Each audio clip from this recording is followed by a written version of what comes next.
Good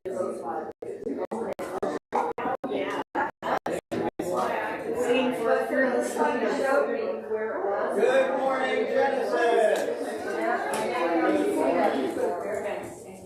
You're on. Good morning, Genesis. Good morning. Welcome to this beautiful service that we have today planned for you. My name is Cynthia Zink, and I am the facilitator slash host.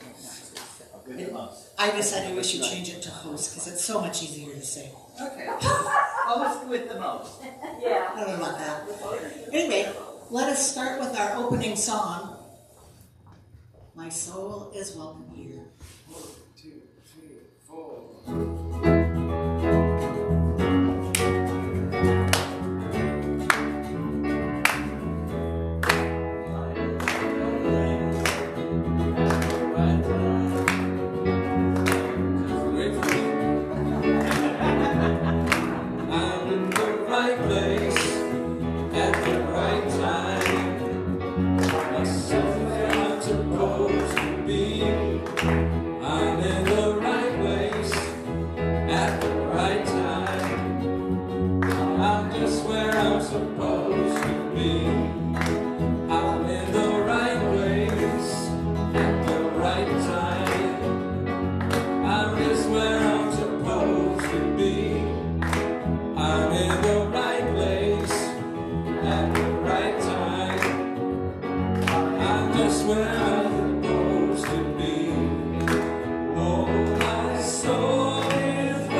Good morning once again.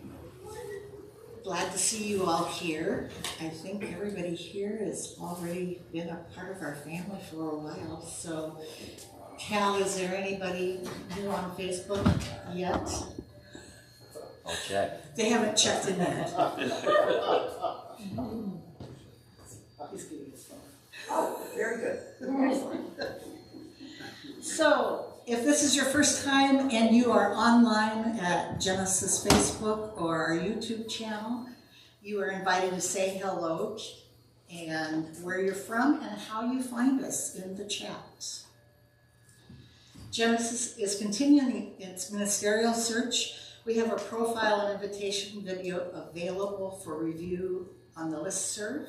We are starting to receive resumes and we'll have more information to share if they pass the interview process.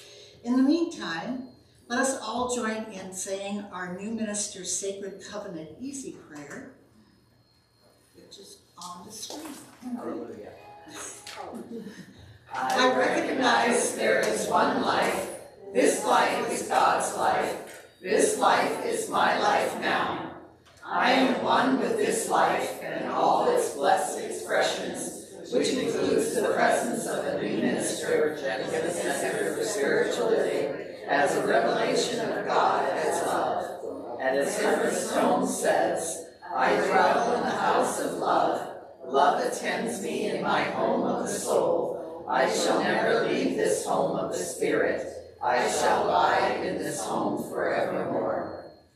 Feeling into this love, I experience my new minister with full cooperation and agreement with my community, knowing these powerful truths about myself. I am powerfully expressing divine love, inspiring all to do the same. I am blessing and honoring all paths of spirituality, awakening deeper truths and spiritual growth. I am a place where God shows up, expressing divine love, allowing truth and joy to heal all. I am embracing and teaching and exploring spiritual truths from diverse spiritual teachings. I am teaching and embodying prosperity, trusting that God is the source of my good. I now accept this highest expression of spirit as myself, and I know this expression is now being revealed as the new minister that serves the highest and greatest good for Genesis. I am grateful, we are grateful, and so it is. Play ball. I'm in the wrong place. And I just saying I'm in the right place.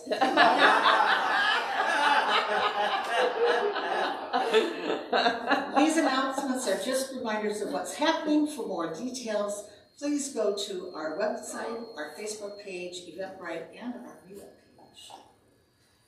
So the announcements for today are, we need volunteers to come and help us set up in the morning, to break down after service, and also then for the coffee and hot water and the snack potluck table. So if you are so inclined, we have a sign-up sheet at the welcome desk, or you can talk to me, or you can talk to Anna, or Gideon, or Cal. Last week, Cal was on every announcement. It was Cal week. It was Cal week. After service today, we have Reclaiming Joy After Loss that started at noon. That is on a Zoom meeting, and I do this together with Diane Dyer.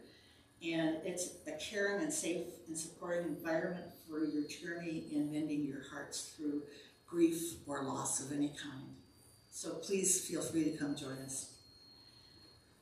Every Wednesday at 7, join Karen Williams and myself for our Intention Circle via Zoom. It is a place that we can create more miracles in our lives, and a place, once again, that's safe to come and talk about what you're feeling, what's your week, what has your week been like. A love offering is very appreciated. So we are doing a study of, we are inviting you to do a study of the Science of Mind textbook. Through the year, it's a curated study, so it's not that we read 3 pages every day and then the next 3 pages, but there are guides, and Karen Williams has posted that on her Facebook page, which is Karen L. Williams, RSCP, or it's also on the Genesis family page. And we have care circles for everyone to join if you would like to join. On April 30th, after the service, we are inviting all the care circle members to get together for a potluck and just check in and chat and discuss the current and past curriculums and answer any questions or concerns that you may have.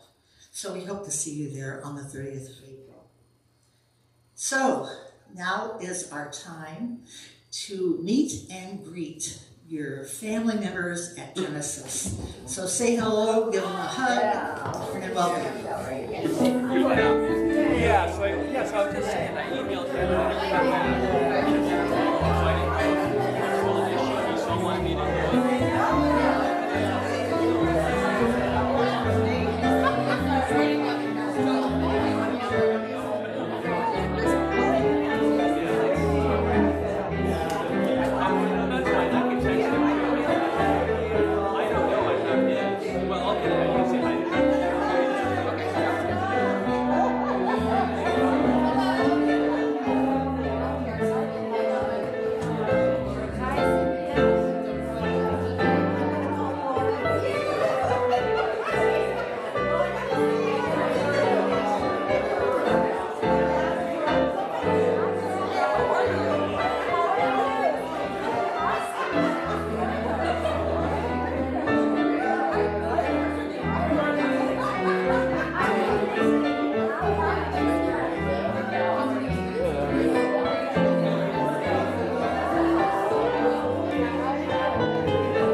Okay, so as we continue, just checking in with you all, did you grab the envelope and prayer cards from the front desk or on the back tables? Does anybody need one? Everybody knows where to go. I want to thank all of the volunteers for today. Jim Monson is our sound board curator. Yeah. Did you? Got an upgrade. You thought you were just helping. Michael Johns is running the camera for all of you watching from home, as well as for our projector for the screen here. And as I mentioned, maybe I didn't mention before, Cal is our communication link if you are watching online. And last but not least is me.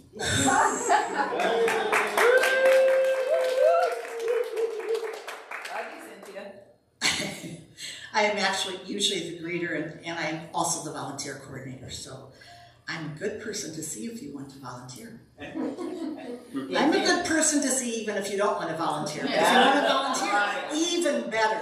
That's right. I'm even gooder. Our practitioner for today is Anna Hawthorne. Our meditation practice will be a little different going forward, just as a reminder. Because of our setting right now, we don't have our meditation service prior to this service, but there are a lot of meditations on Facebook, on our YouTube channel that you can go to, and we will be refreshing with new meditations periodically as well online. Also, Anna will be available after the service over here to my left. I couldn't remember what it was. And if you would like a prayer tune-up, and it's in the sitting area there. So now, we would like to have you join us in singing Out Beyond.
Good morning, Genesis. My name is Anna Hawthorne. I'm a practitioner here at Genesis Center for Spiritual Living. And I just love that gong. I love that gong. I don't know what it is about sound vibrations, but it opens my heart. So today, our topic, continuing with the Don Miguel Ruiz 4 agreements, is always do your best. And I'll start with the one quote that he has that I think in this chapter is probably one of the most famous. I'm sure Eric will continue on with that, but always do your best. Your best is going to change from moment to moment. It will be different when you are healthy as opposed to sick. Under any circumstances, simply do your best. And you will avoid self-judgment, self-abuse, and regret. And then Og Mandino has a saying, always do your best. What you plant now, you will harvest later. So with that thought in mind, for me, always do my best. I had to sit there and think, well, when am I focused on doing my best? What is it in me that I remember in the hustle of my day, in my human mind, when am I doing my best? And I found a reading from Ernest that helped me think about this is when I'm doing my best, when I have this realization. And so Ernest says, there is a power operating through me, a presence inspiring, guiding, and sustaining me. Upon this power I place my reliance. In this presence I feel myself to be an outlet of immeasurable good. Because I am in this divine presence, and because it is in me, and because this divine has all power. I know that my thought is made manifest in a perfect demonstration of health, of harmony, and of success. I know that the creative law of good is infinite and has all power to accomplish. I know its whole desire for me is freedom and joy. Therefore, I declare that freedom and joy are mine today.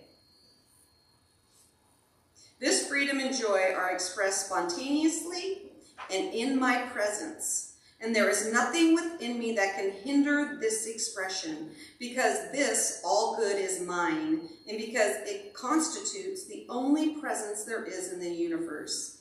I know that freedom and joy cannot be separated from me. I am conscious that there is an infinite wisdom directing me. Whatever I shall know, I will know. Whatever I should do, I will do. Whatever belongs to me must come to me. And because of this infinite intelligence that is mine and that is within me now, I am compelled to recognize my good, to see more, to understand and accept and express more. I know the infinite creative law of good is always bringing me complete satisfaction into my life. And because I have this recognition and realization, I know that I am doing my best. So let us all close our eyes and go into prayer. Recognizing that God is all there is. That God is in me, around me, and works as me, through me. And as I come to that recognition, I know and can remember that I am doing the best I can in each and every moment of life. In each and every moment, not only am I doing my best, but each and every other person on their planet, on this planet, is doing their best. Accepting that and releasing judgment allows me to widen my heart, to open my soul to see the God in others, to see the God in you. And as I see that God, I know we are all doing our best. And I am so grateful for that realization, so grateful for that knowing and embracing and letting go judgment of myself and of others and accepting. Thank you, God, for this knowing. Thank you, God, for the wisdom, the love. Thank you.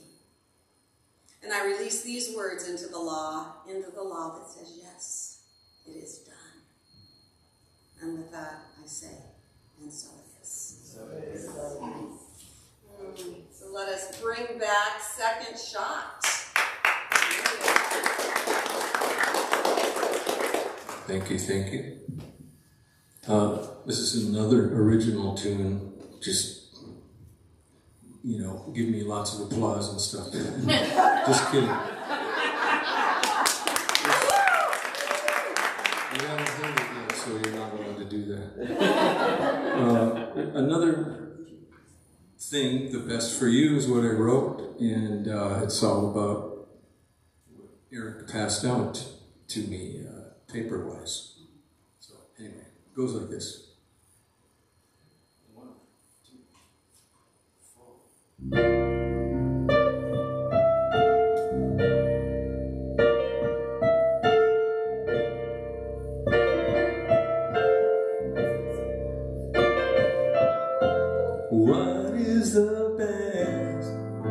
that you can do. You can paint a life that's true for you.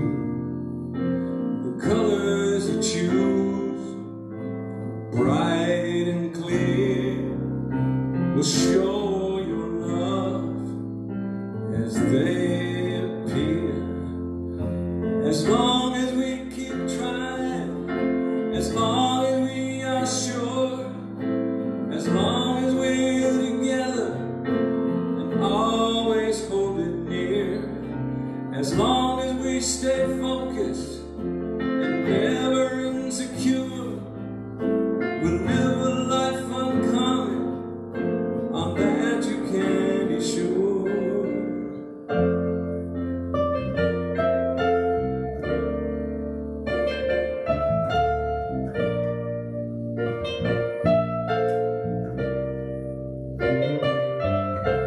What is the best that you can be?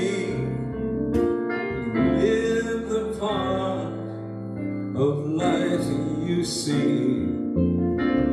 What is the dream that you will share? Kindness and joy everywhere.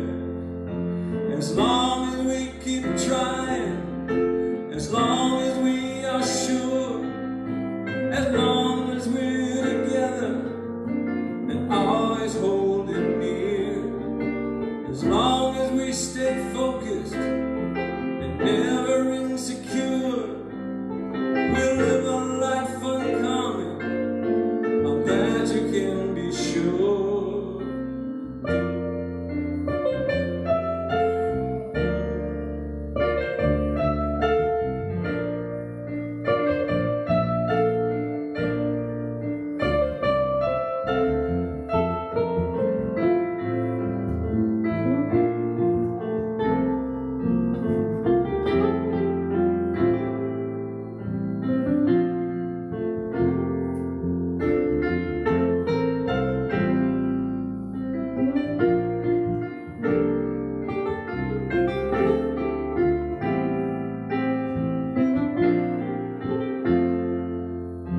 As long as we stay focused, as long as we are sure, as long as we're together and always hold it near, as long as we keep trying and never insecure, we'll live a life uncommon, on that you can be sure.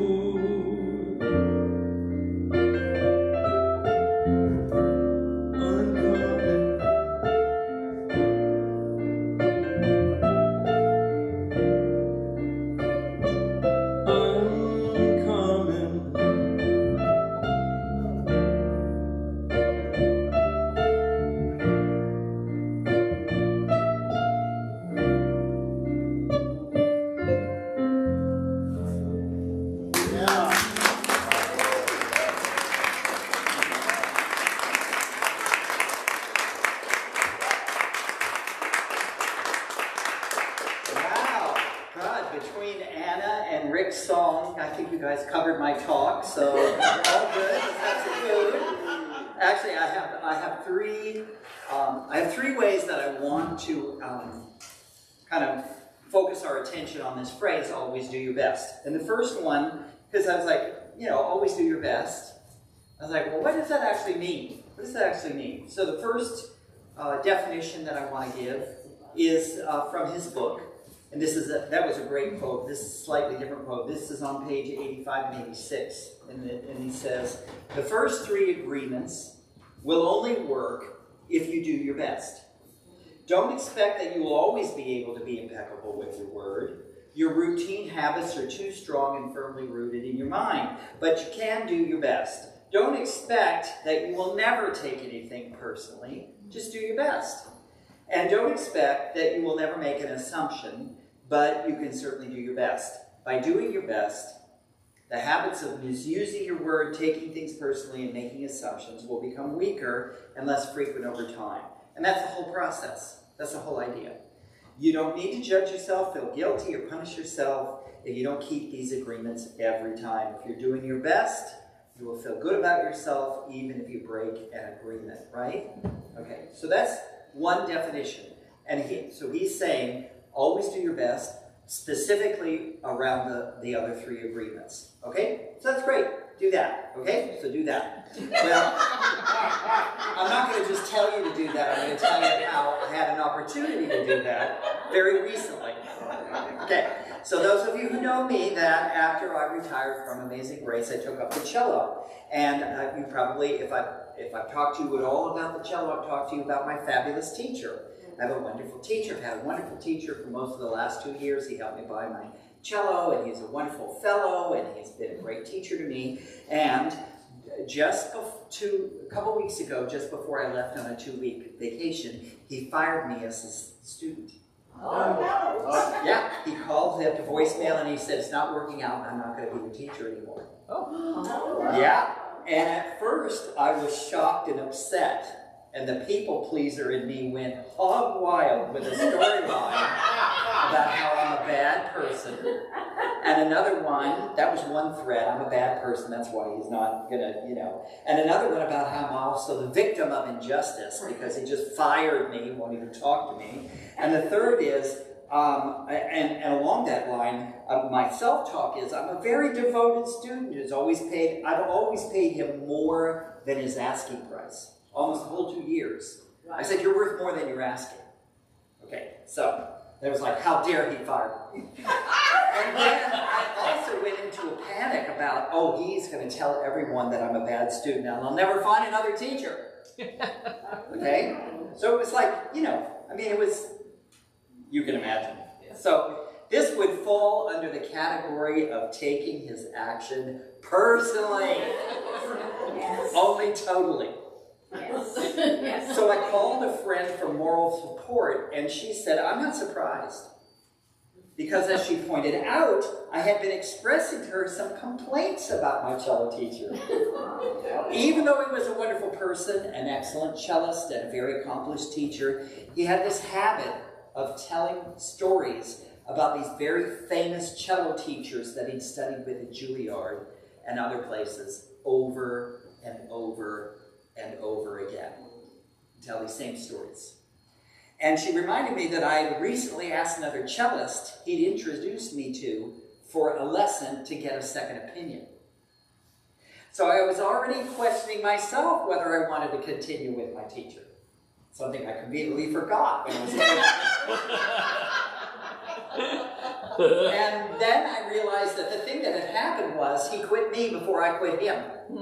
And that's the only thing that really happened. Okay?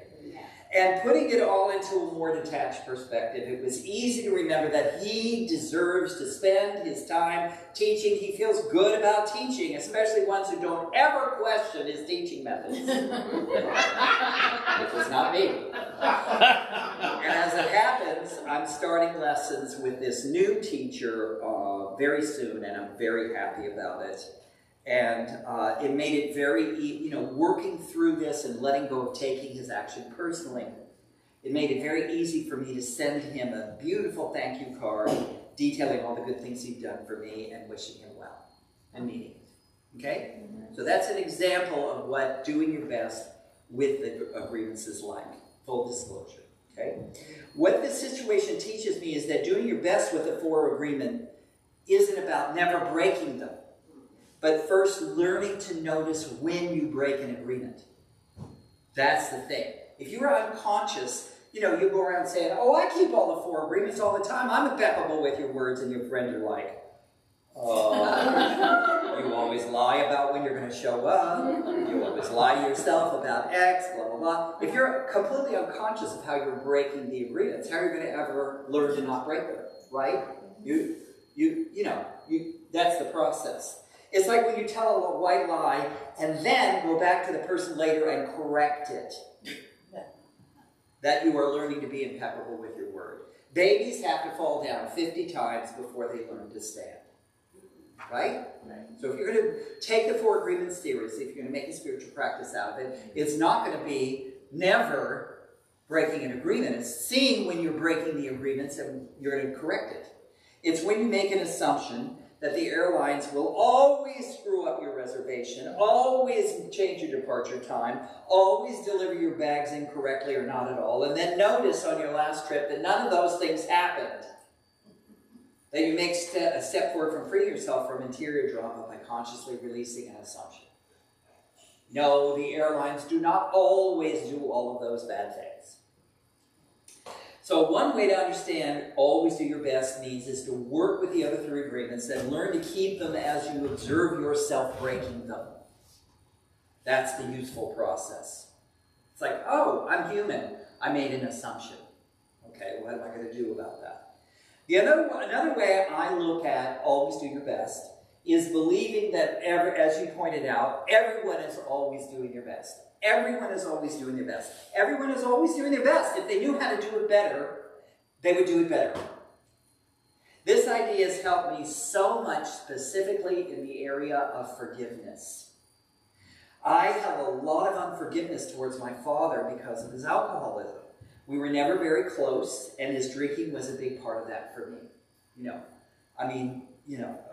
He was a colonel in the Air Force, and he was a real man's man, and I was a sissy growing up. I'm not devoid of sissydom now, but boy, as a kid, I remember, oh my God, my poor father, he decided at one point that I needed to get into a baseball little league, because I was the kid that just sat around all the time reading all the Wizard of Oz books. And he was a colonel in the Air Force. You get the picture? So he took me out one Saturday and he said, you're going to play on this baseball team. And they put me out there in left field. And I just want you all to know that I have never been to a sporting event in my whole life. Junior high, high school, college, post-college, I couldn't give a shit about sports. Completely not my thing. I have learned to appreciate how it's great for people, and you get this great tribal feeling. And there was this wonderful essay this guy did where he compared a sporting event to a church service. And a sporting event has all the elements that a church service has.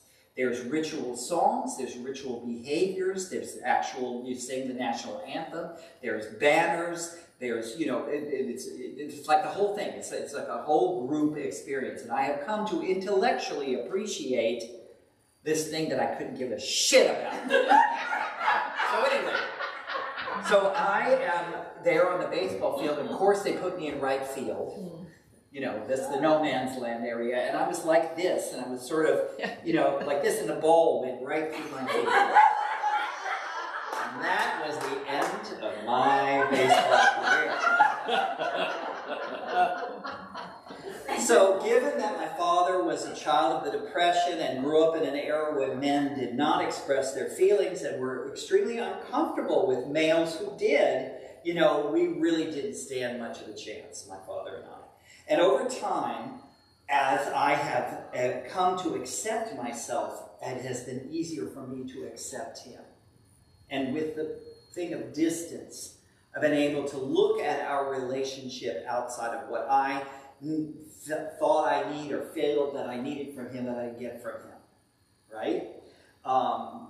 It was a big pain for me for a long time because from middle school, I performed in choirs, and then I was in big deal choir in college, and then when I was here in Seattle, I was in the original member of the Seattle Men's Chorus, like a long thing in music, and my parents never went to a single performance I ever did my whole life.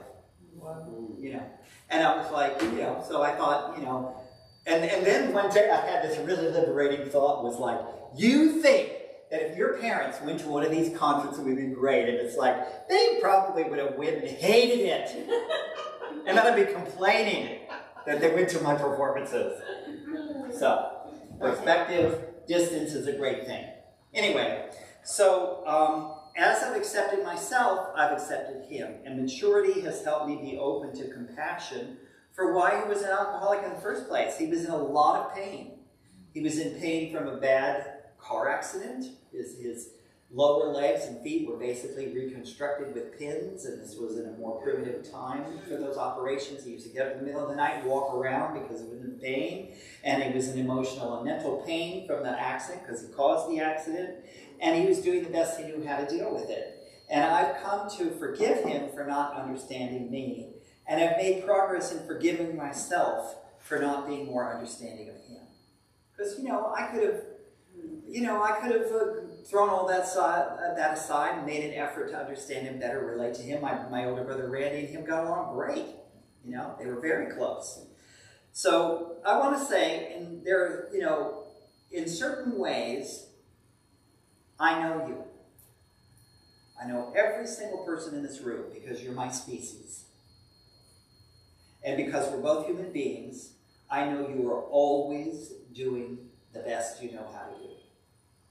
Even when you intellectually know that you could make a better choice, sometimes you just don't have what it takes to make that better choice.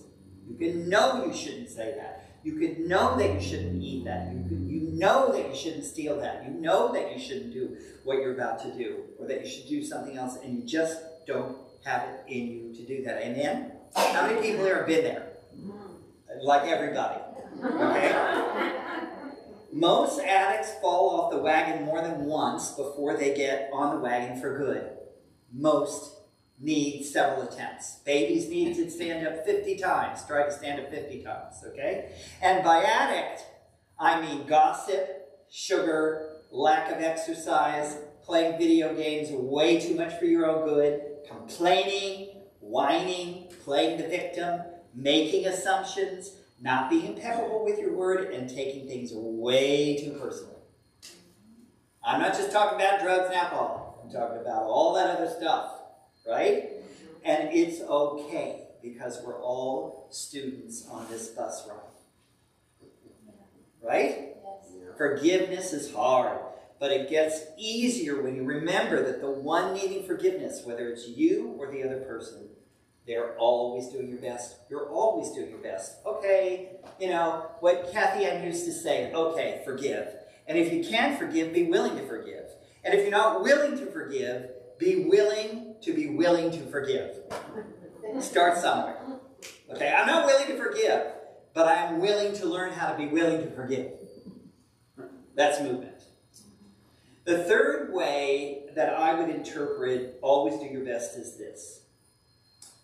Life, okay, so, there's that question, what is the purpose of life? You want to know the meaning of life. I think there are more than one meaning. Because I think life is rich.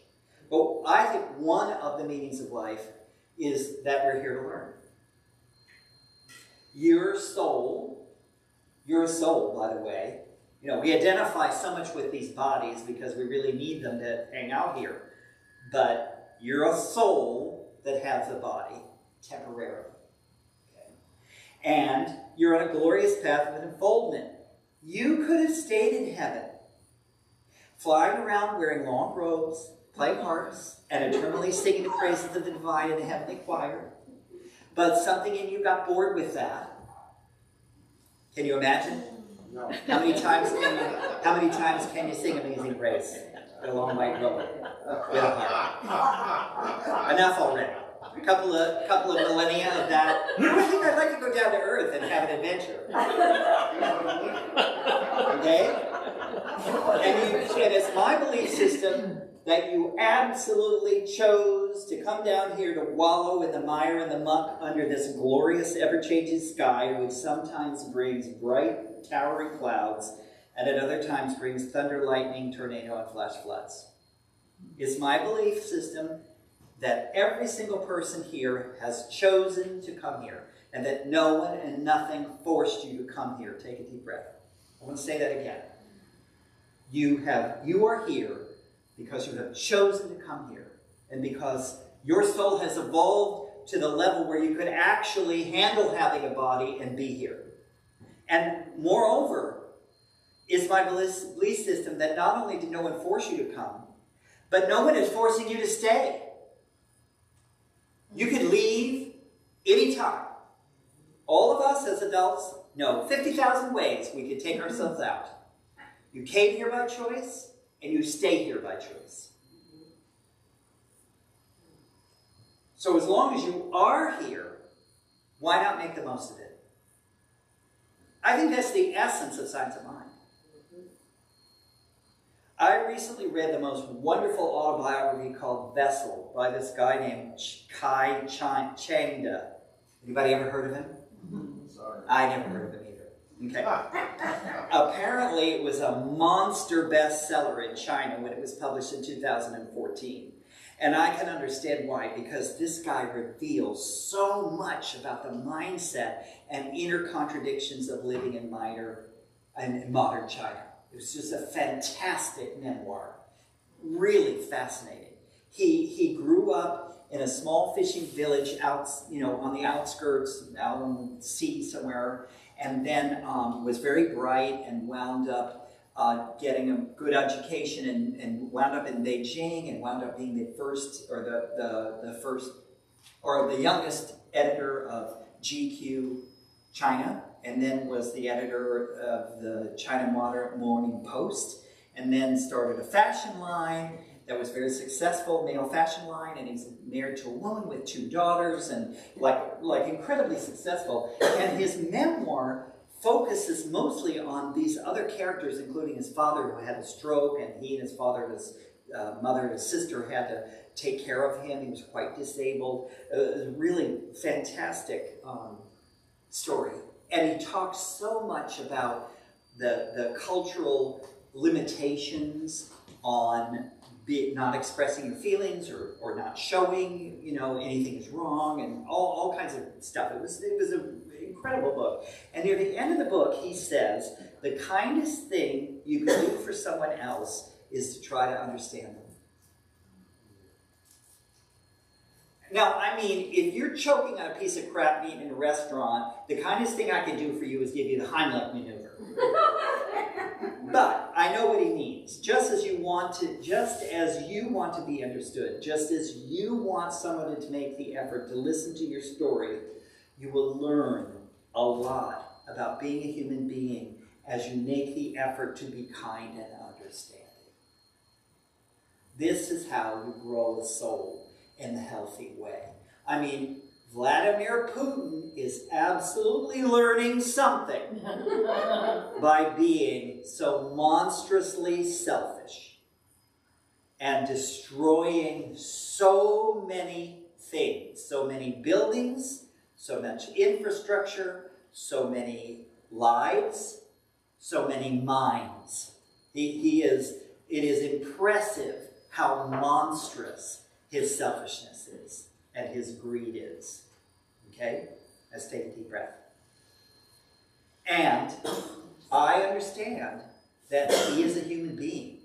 And I understand that greed. I don't have the greed to the degree that he does, but do I have greed in me? How many people here are willing to admit you're greedy? Yeah. You're greedy. If you don't watch yourself, you will always take the biggest piece of pie. Right? That's a little thing, and he's just an amplification of that. Wow, that was a tangent I didn't know I was going on.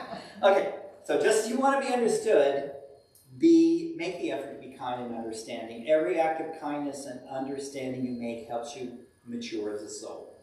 And that is the main purpose for your being here. You want to know the purpose of life? Learn to be kind and understanding. That's it. Right? Okay. There was a video on YouTube of a woman absolutely freaking out on an airplane. She was losing her. And I was watching this and I went into judgment about how she was holding things up for everyone else because they couldn't take off. She was just screaming and, she was having a fit. And then I heard a passenger on the video say, she's in so much pain, she needs our help. Damn right. She is not just an inconvenience. She was today's curriculum in the school of life. Right? Lastly, and I promise I'm done, almost done, always do your best because that's the most fun. You came here to learn, but you also came here to be happy. Came here to be happy. Came here to have fun. Edwin Gaines says this is the party planet. You know? Right. When you've done your best, and you know you've done your best, it feels really great.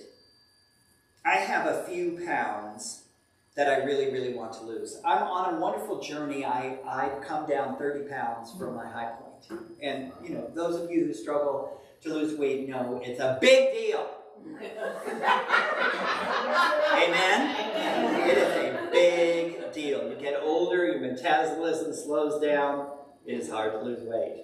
I don't want to affirm something negative, but anyway. So I've got a few more pounds that I want to lose. And every time I don't have a dessert, I give myself a little mental merit badge. Just like a little stitch, you know, just like I got a sash and I've got the... I like compliments. I love compliments, and if no one gives me a compliment, I compliment myself. You know? And it happens, and it's happening. I get in the pool every day and swim. And I think back to when I started, and I could swim around a pool once, and then, and now I swim a mile without stopping. I swim a mile without stopping. And it didn't happen overnight. And I give myself a little merit badge. Do your best, and know that in that moment, it was enough. Even Jesus only got 11 out of 12. Pat yourself on the back. This being for an earthling isn't easy, but it is unique. You know, it's a big universe. I hear, anybody else heard it's a big universe? And it's maybe only one of millions of universes. And I heard this wonderful thing that made so much sense to me about why we have not encountered aliens. And apparently, the Milky Way galaxy is on the outer edge of our galaxy. And the nearest star is way far away.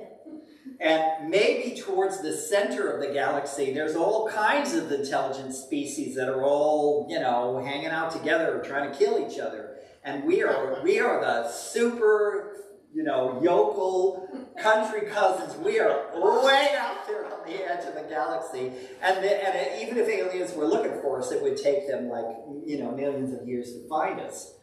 And this planet is very unique because of how gorgeous it is and how full of life. I mean, they may find life on Mars or Jupiter, but it's probably, you know, microscopic and not very exciting. It's certainly not the range of life forms that we have. This is an incredible, incredible plane of life to be on.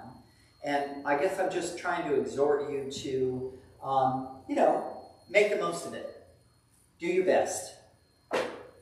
End of story. Amen? Amen. All right, let's pray. We're going to let the band come back. So, let's just relax and center ourselves for a moment.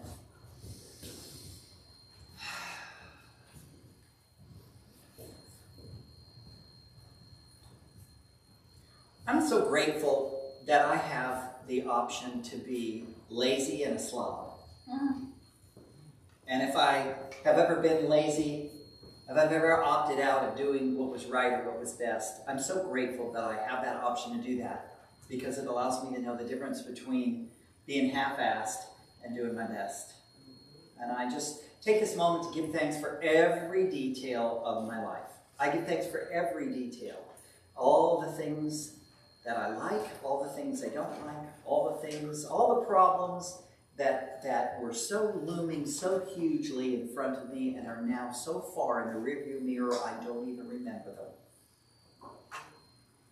I'm so grateful for this incredible unfoldment of this beautiful, rich, astounding life. I'm so grateful for my body temple. I'm so grateful for how it patiently puts up with all my bullshit and all my bad behavior and keeps on ticking in spite of all the things I've done to it and all the things I do to it. I love this body. It lets me be here. Without this body, I couldn't see the clouds. I couldn't feel the breeze. I couldn't taste my breakfast. I couldn't touch my beloved. I couldn't hear music. I'm so grateful I'm so grateful for today. I'm so grateful for Genesis. I'm so grateful for this need that we have as human beings to gather in this way and to be reminded of the higher things. I'm so grateful for music, for worship. I'm so grateful for the message. I'm so grateful for Don Louise, who came up with, put this stuff together. I'm so grateful for the opportunity to try and do my best. And I know that that's true for everyone here. Life is good. We are truly good. And all is well. And so it is.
Thank you. Second shot.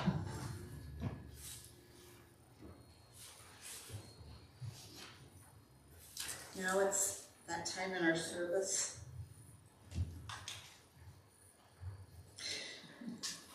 where we focus on our giving and receiving. So if you would take your prayer cards and write up your prayer requests. The practitioners will pray on them this week. And at the same, well, not at the same time, obviously, if you take a moment to, with the offering envelope, and it's a time to give from the place of love within you for the gratitude that you have for Genesis as our spiritual center.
So I did forget to say that if you would like to tithe, you can go to our website at genesiscsl.org, or you can actually text your tithe into 206-800-7595.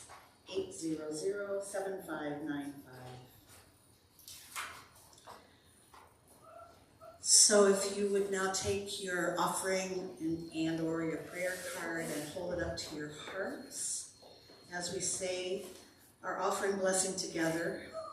Divine love through me blesses and multiplies all that I am, all that I have, all that I give, and all that I receive, and I am thankful.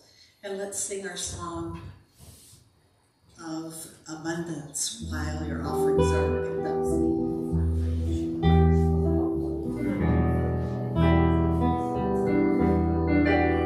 God is my source, God is my power, God gives me everything I need. So I give thanks for all my blessings, God gives me everything I need. God is my joy, God is my power, God gives me everything I need. So I give thanks for all my blessings. God gives me everything I need. God gives me everything I need. And so as we join our minds and hearts once again together in that place of love that God resides in each and every one of us, whether we're here together in our place of gathering or whether you are online with us. We're grateful for each and every one of you, and I bless this offering, the gifts, the prayers, everything that comes. We are grateful for each and every gift that we receive. I thank you, God. I thank Spirit. And I thank each and every one of our Genesis members for being that gift to us. And so it is. So thank you for joining us today. Wishing each and every one of you online and here a week filled with joy, love, and true connection. So please stand as we sing our closing song together.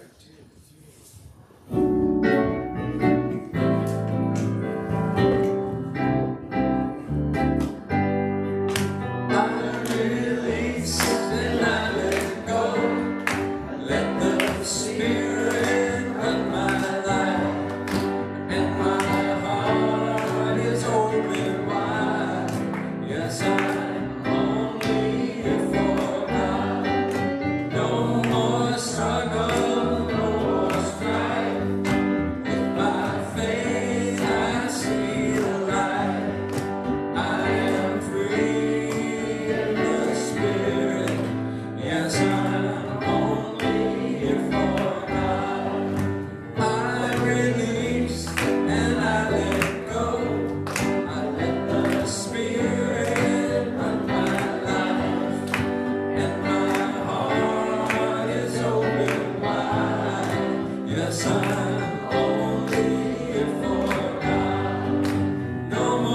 struggle, no more strife. With my faith I see the light. I am free in the Spirit. Yes, I am only for God. I release and I let go. I let the Spirit run my life, and my heart is open wide. Yes, I'm